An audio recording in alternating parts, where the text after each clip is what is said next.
Hello everybody, I'm Dominik Bojkowitz, and today I'm going to be doing a dev commentary on a game that I've been working on recently. This is a speedrun that's been done by our head of QA, and the reason I'm going to be commenting on the speedrun is because I actually wanted to talk about speedrunning, how we're focusing the game around speedrunning, and what elements of the game we've designed specifically with speedrunners in mind. I'm quite an avid speedrunner myself, so I really wanted to make a game that could be beaten in a really short amount of time. But in the same stroke, I wanted to make a game that can provide many hours of content for people, because you don't want to create a game that is, let's say, beaten by the average user in 2 hours and has a 5-minute speedrun, and then nobody feels like they're getting value for money through the purchase. So the challenge here was, how do we create a game that has a learning curve that requires you to learn various skills over and over again that you can eventually perfect to become incredibly good at the game to achieve really amazing looking speedruns. So I just spoke about the game being difficult, yet the video that we're watching in front of us has James completely destroying everything in his sight and making the game look quite easy. This is because he's put over 150 hours of practice and has spent a lot of time really mastering the movement and shooting mechanics. One of the reasons Polygod is so difficult is our shooting mechanism has a delay. So you need to actually time your shots and time the enemy's movement to be able to hit them consistently. This means that new players generally have quite a low accuracy when they play the game for the first time, but as they practice they get much better. Polygod's a roguelike, so that means death is permanent and the levels are randomly generated. Now I know what you're thinking. How can you have any sort of competitive speedrunning scene around a randomly generated game? There'd be too much infuriating elements of randomness that could ruin potential runs that would upset speedrunners. Or, for example, a particularly great speedrun could be due to a particularly good luck on a player's part. Well, because of this, we decided to seed the entire game. This means that any particular random generation has a seed and is completely deterministic, and that seed can be replayed to have the exact same power-up drops, the same enemy placement, the same map layouts. What this means is that there are a lot of potential categories for Polygod speedrunning.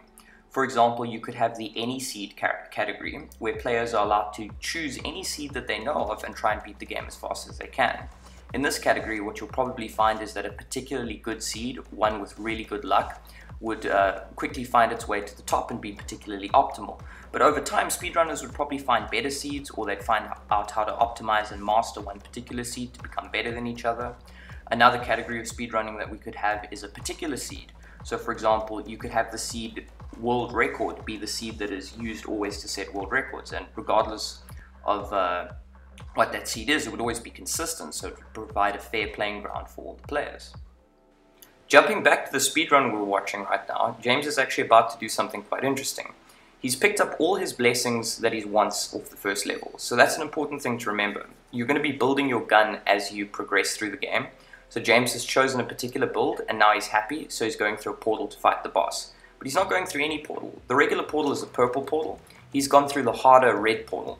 So every level has 2 potential portals. The purple portal will always spawn and have a regular boss, and then the red portal will sometimes spawn and have a harder version of the regular boss that will give you 2 boss power-ups as a reward instead of 1. You'll notice that James is actually tearing through this first boss, despite the fact that it is the harder version. This is because the gun that he's built in this first level is particularly powerful and actually quite effective against this boss. Another thing to remember is that this boss is particularly difficult if you split the snake, because it'll split into lots of smaller snakes. But James has been very careful to shoot the tail and head at all times, which will ensure that the large snake shortens without splitting into other snakes, which keeps the boss fight more manageable.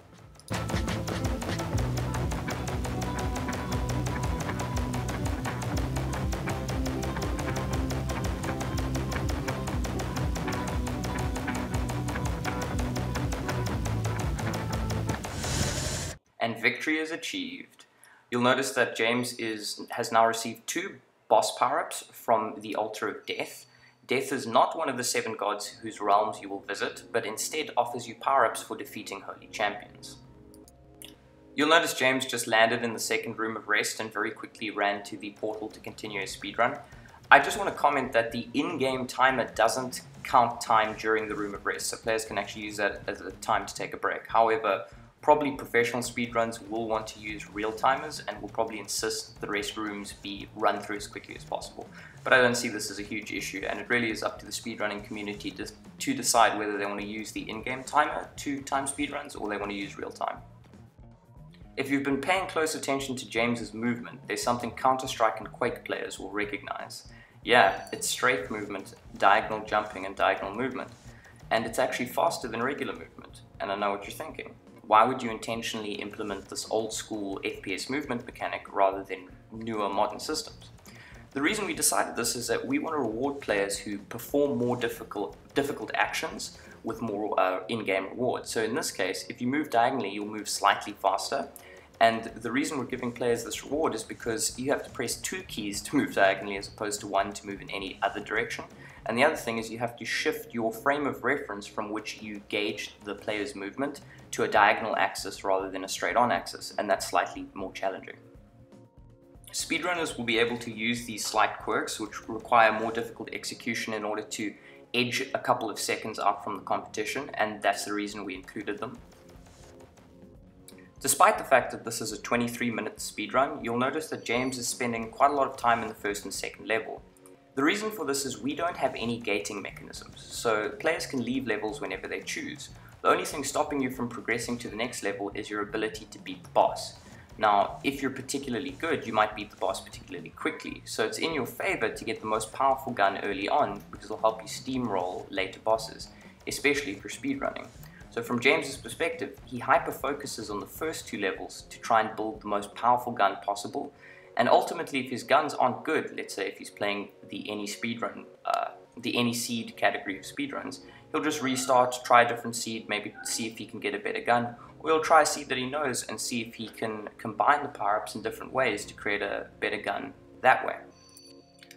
I don't know how many of you watch the Super Mario 64 speedrun world records, but one of the things I found very interesting of how that world record progressed over time was that in the very beginning you needed 50 stars to beat the game, which made sense because the devs required you to need 50 stars. But then over time people figured out various glitches to lower the amount of stars to be able to beat the game by, backwards hopping through the star doors and various techniques like that. And I always found that incredibly interesting.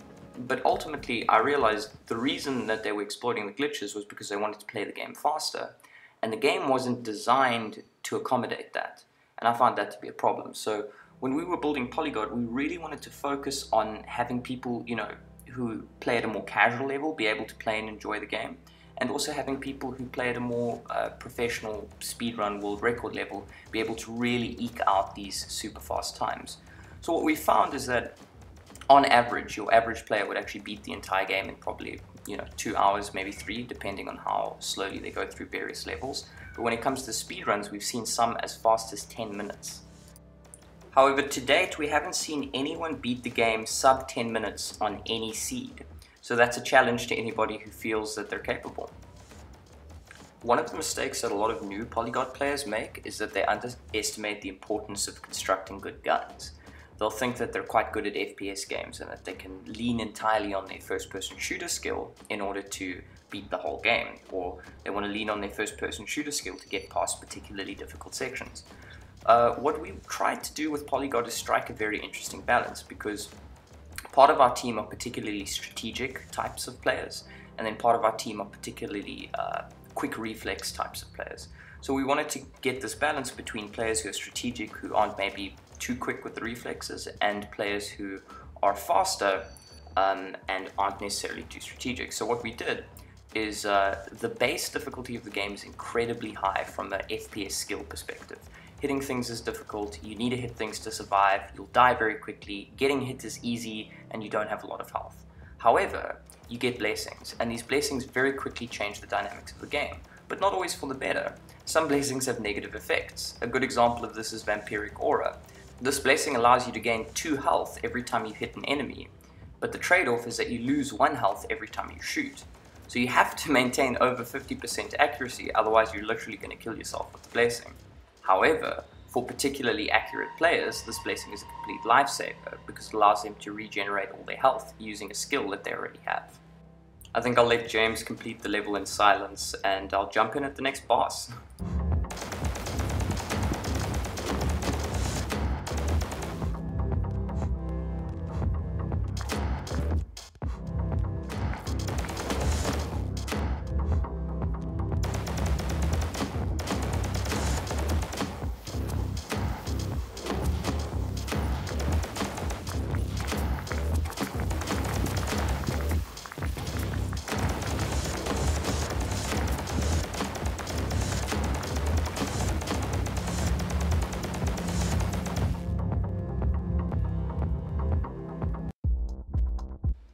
$10 if you can tell which indie game this boss's name came from.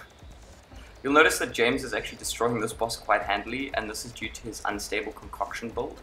Unstable Concoction is a power-up that lets shrapnel fly from your bullets at the end of their shot. Now, you'll normally get about 3 shrapnel pieces, and each of those do base damage. But now what normally happens is you're shooting these bullets and the shrapnel are flying in a bunch of random directions, so not all of them are hitting. However, if you're fighting the eye boss, which is this gigantic spherical object, you can find most of your shrapnel parts will hit, so it was almost as if James had triple damage for that boss fight in particular. Now he's just landed in level 4, and he's already getting assaulted by the aerial enemies. Now, level 4 is actually our wind level, so to speak, because none of the enemies use ground traversal. All of the enemies are flyers in this level, and the level it really focuses on verticality, so there's a lot of vertical space for James to move, and a lot of routes through the level to the portal that he can use to try and make up some time. James has just encountered one of my favorite enemies. You'll notice the Pulsating Butterfly over there. I love the Pulsating Butterfly because I just thought it was such a crazy idea when we designed it, and in the lore, it's the Pulsating Butterfly that is used to construct the Pulsating Core Blessing. The butterflies are actually captured and utilized in that gun component to allow your gun to fire pulsating bullets. So there's a little tidbit for people who've listened this far.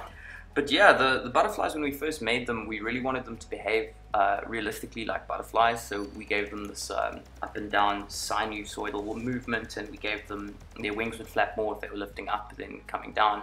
And then we gave them this pulsing attack, and we found it to be devastating. The initial builds of the game had the butterflies as one of the hardest enemies, and that was very disconcerting for a lot of people because they weren't ready to have butterflies destroy them.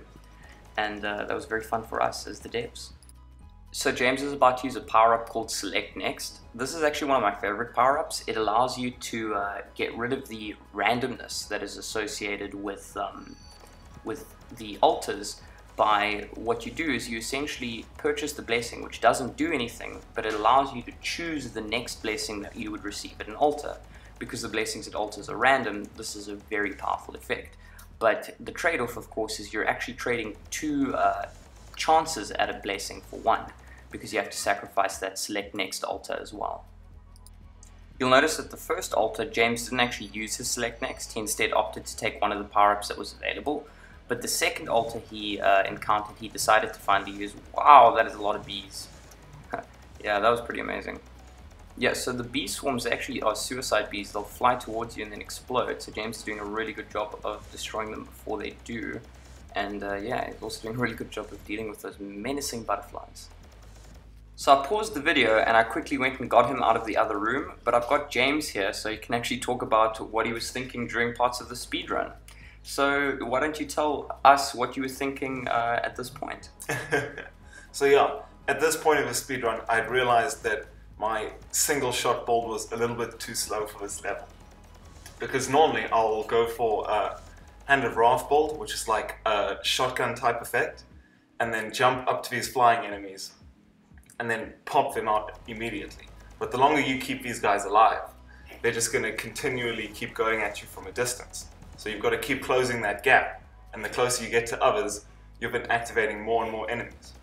So what you'll actually notice about what James just said here is that he played quite a risky strategy.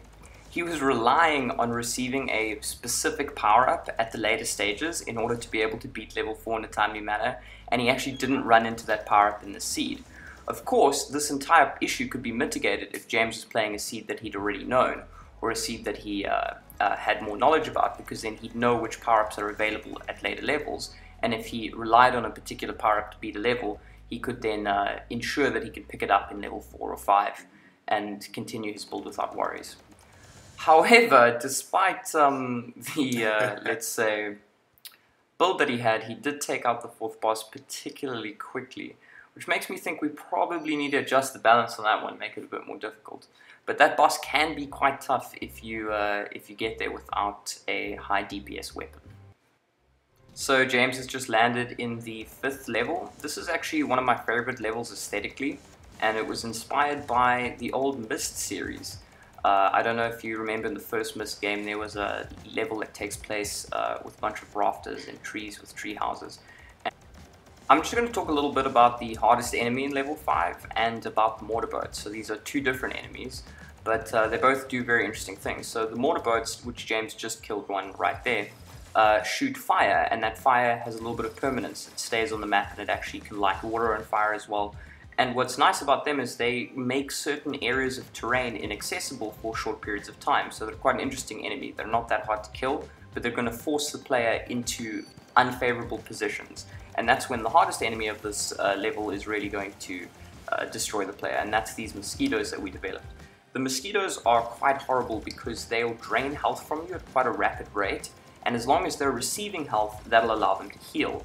So unless you have a particularly high DPS, you won't be able to out-heal, or you won't be able to out-damage their heal rate, which means you have to either fight them at a distance, not let them get health off you, break distance with them if they've gotten close enough to start draining health, and that's actually what James just did. You'll notice he was in a bit of an engagement with 3 mosquitoes, and then he stepped back and created some room and then used the distance to take them out. So James, do you want to talk a little bit about the strategies that you employ to not die to mosquitoes? Yeah, so they're definitely one of the most difficult enemies in the entire game, because there's quite a funny dynamic that comes in with the mosquitoes and the mortar boats on this level. If you're trying to speedrun through and you reach a mosquito, you normally pull back so that they stop their healing and you can damage them down. But if you just run past a boat, right behind you will all be on fire, so you won't have that escape route. So you've then got to look for a different direction to jump to create that space. And inevitably, sometimes the player is forced to move forward and engage more mosquitoes, in which case 4 or 5 or 6 mosquitoes will start healing off them, and then sometimes the player has to desperately jump off the side of the map to be teleported back to the beginning. And actually I'm going to talk about that real quick.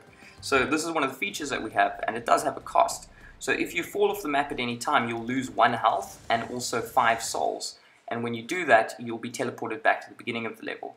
Originally, when we designed the game, if you fell off any of the maps, you died instantly, and we found this penalty to be way too harsh, so we removed it, and then we just had people teleport back to the beginning. But then we found people would exploit that and often intentionally jump to the beginning by jumping off in order to get out of a sticky situation. So we finally came to the compromise of having you lose a fair amount of souls and some health, so it's always quite a cost if you want to use that escape route. But it's a very useful thing to know, especially for level 5 when you want to avoid those pesky mosquitoes. But now we've just landed in level 6. This is the Chaos level, the Abyss of Chaos with all its abstract, spiky architecture. You'll notice that level 6 looks quite similar to level 2, but quite a bit more extreme. And that's because what we wanted this level to be is the ultimate manifestation of that concept that we played with in level 2, which is creating this very open arena where the enemies can be engaged with from a variety of angles, and then just amping the verticality and amount of space that you can play with to the max. So level 6 is much bigger than level 2, and there's a hell of a lot more height to work with. And the other thing about it is it's not that easy to determine what the correct path through the level is. And that's one of the challenges, and that's why the level is the Abyss of Chaos, as the God of Chaos really doesn't want you to, have a non-chaotic, peaceful, pleasant time.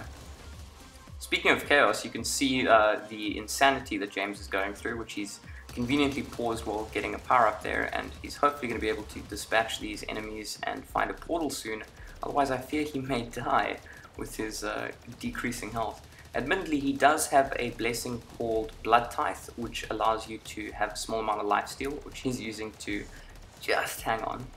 Oh, there, he got a little bit more health there. And you'll notice he's killing quite difficult enemies. These are teleporters, so what they'll do is quite dangerous, as they'll run up behind you and teleport you from any distance. So if you accidentally engage them at a long range, they'll come and hit you at close range, and you wouldn't necessarily have been expecting them. So this is the 6th boss, Chaos Colossus. This boss actually has the most health of any boss in the game, so it's quite disgusting that James is killing it that quickly. But this just goes to show what a proper gun build can truly achieve. And right there I used the time bomb to finish off the boss, because that allows you to accumulate a large amount of bullets in a short time period. Because the difficulty with this boss, which a lot of players struggle with, is his teleporting to different sides of the map. Yeah, the teleporting mechanic happens when you get him to half health, as he'll start teleporting around. and he teleports at quite a distance from the player at all times, so you'll only be able to get a small amount of your bullets to land even if you start shooting him at the moment that he teleports. So that phase can be quite difficult. And we're finally in level 7. Level 7 is definitely the most abstract of the levels, having been constructed by the God of Truth, who's obsessed with mazes and labyrinths and Escher-esque looks. And in this level, you actually don't get any blessings, because the God of Truth doesn't believe in blessings and doesn't consider the blessings that you've gotten up until now to be particularly valid. You'll notice that I said that the Chaos Colossus, our second from final boss, has the most health of any boss in the game. And that may confuse some, because you'd expect the final boss to be a little bit more tanky, but the reality is that the final boss has a bit of a twist that's coming up very soon, that you'll see right about now. James is just showing off his weapon build. It's quite a light build, he didn't put too many power-ups into it, but it's very strong. And here he lands in the Dark Room of Rest. This is a callback to the first Room of Rest, and in this area, what Truth does is he strips you of all the power-ups you've achieved so far. Now you're back to whatever base state you were when you started the game, and you have to beat the final boss in the base state. This is also coincidentally why the final boss has less health than the second from final boss, because you can only fight it in your base state. Due to having to fight the boss in your base state, this can be quite a skill-based fight, because you can't use any power-up strategy to get an edge on the boss. However, what you will notice is there are after images, and the after images indicate where the boss will teleport to next. So you can actually plan out your shots quite cleverly if you know where he's going to teleport to next, and use that to get damage on him. James, on the other hand, is using the speedrunner's approach to damaging the final boss, which is just to run up to him and fire a bullet in the moment right before he teleports and hope it hits. And if you can do this fast enough, you can actually get pretty consistent hits. You'll also notice that the boss teleports around this arena quite randomly, and the arena itself breaks apart and then pulls itself back together periodically as the boss is hitting James with an onslaught of disgusting power-ups, from missiles to energy waves to bombs to bubbles.